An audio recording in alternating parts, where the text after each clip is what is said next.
नमस्कार, बहुत स्वागत है आप सभी का जी राजस्थान में। मैं हूं आपके साथ अंकुश वास और आप देख रहे हैं विशेष। और आज विशेष में बात श्री कृष्ण की। तो यूपी में स्थित वृंदावन को सभी जानते हैं, लेकिन आइए आज हम आपको दिखाते हैं देश के दूसरे वृंदावन को। जी हाँ, राजस्थान के झुंझुनू जिले में वृंदावन धाम स्थित है। इस धाम को किसी और ने नहीं बल्कि मथुरा के प्रसिद्ध संत हरिदास जी महाराज के शिष्य पुरुषोत्तम दास जी ने करीब 500 साल पहले बसाया था। आज यहाँ पर न सिर्फ जन्माष्टमी पर बल्कि समय समय पर होने वाले कार्यक्रमों में देश के कोने कोने से श्रद्धालु यहाँ पर पहुँचते हैं। और इस बार भी जन्माष्टमी पर भी यहाँ पर 3 दिवसीय कार्यक्रम आयोजित होने जा रहे हैं। ये खास रिपोर्ट देखिए।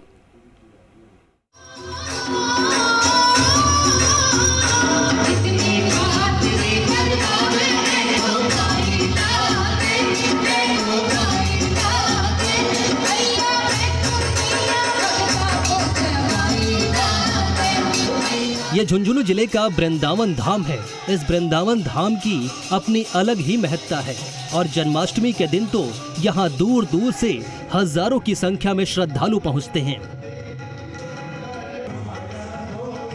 इस धाम को बाबा पुरुषोत्तम दास जी ने बसाया था।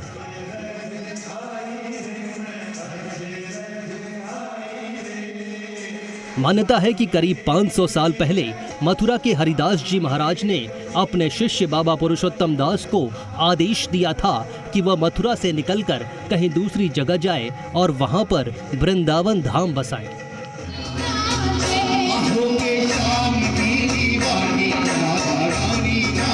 जिस पर बाबा पुरुषोत्तम दास ने वृंदावन धाम को बसाने के लिए उपयुक्त स्थान ढूंढने निकल गए। उनकी तलाश झुंझुनू के भडौंदा गांव के पास पूरी हुई, जहां पर उन्होंने न केवल 5 शाखाओं वाले पेड़ के नीचे तपस्या की बल्कि उसे वृंदावन धाम के रूप में बसाया।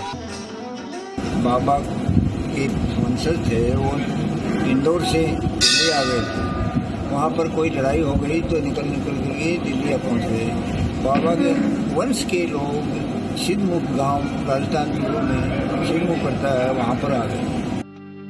यहाँ के लोग बताते हैं कि बाबा पुरुषोत्तम दास जब तपस्या करते थे तो यहाँ पर काफी गायें विचरण के लिए आती थी। बाबा पुरुषोत्तम दास जिस भी गाय के नीचे अपना कमंडल रख देते थे, उसी गाय के थनों से खुद ब खुद दूध आने लग जाता था और इसी दूध के सहारे बाबा पुरुषोत्तम दास अपना जीवन यापन करते थे। इस चमत्कार को न केवल उस वक्त ग्वालों ने बल्कि कुछ ग्रामीणों ने भी देखा। तब से यह स्थान एक पवित्र स्थान बन गया और वृंदावन धाम के रूप में प्रसिद्ध हो गया। स्थानीय लोगों, पुजारी और श्रद्धालुओं के अनुसार बाबा पुरुषोत्तम दास का जन्म चूरू जिले के सिद्धमुख में 16 मार्च 1525 को हुआ था। वे बचपन से ही हरि भक्ति में लीन थे। ऐसे में घर वालों ने कम उम्र में ही उनका विवाह कर दिया, लेकिन बाबा का मन सांसारिक मोह माया से दूर था, इसलिए वे सब कुछ छोड़कर मथुरा चले गए। वहां हरिदास जी महाराज के शिष्य बन गए।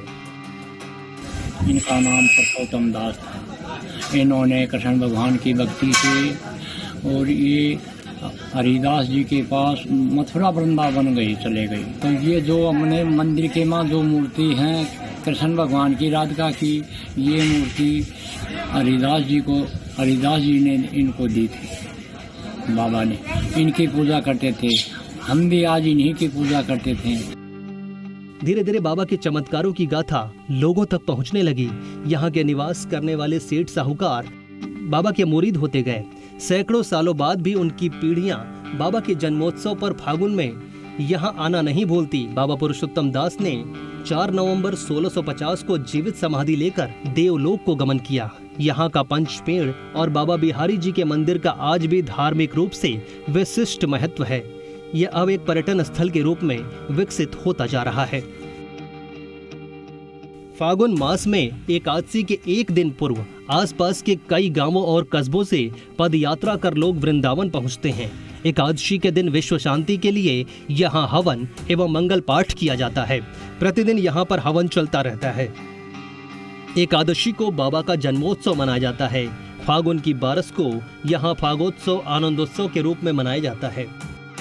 मेले भी ऐसा है कि यहाँ पर रक्षाबंधन के बाद में दूसरे या तीसरे रोज सेव खाने शुरू हो जाते हैं और ये जन्माष्टमी तक प्रोग्राम चलता है। इस पर मतलब ये बाहर से सेवक और श्रद्धालु जो आते हैं वो तो आते ही हैं। ये जन्माष्टमी होती है, इसके ऊपर मतलब अनेकों प्रोग्राम होते हैं जिसके अंदर मतलब ये 56 भोग का प्रसाद होता है, इनका कृपांचल पाठ होता है, बाबा मंगल पाठ होता है। यहाँ पर जन्माष्टमी के उपलक्ष्य में हर साल मेला भरता है। 3 दिन विशेष धार्मिक कार्यक्रमों की धूम रहती है। इनमें हजारों श्रद्धालु शामिल होते हैं। देश के कोने कोने से भक्त यहाँ जाते हैं। इस बार भी श्री बिहारी जी मित्र मंडल द्वारा वृंदावन बिहारी जी मंदिर में 3 दिवसीय धार्मिक व सांस्कृतिक कार्यक्रम हो रहे हैं।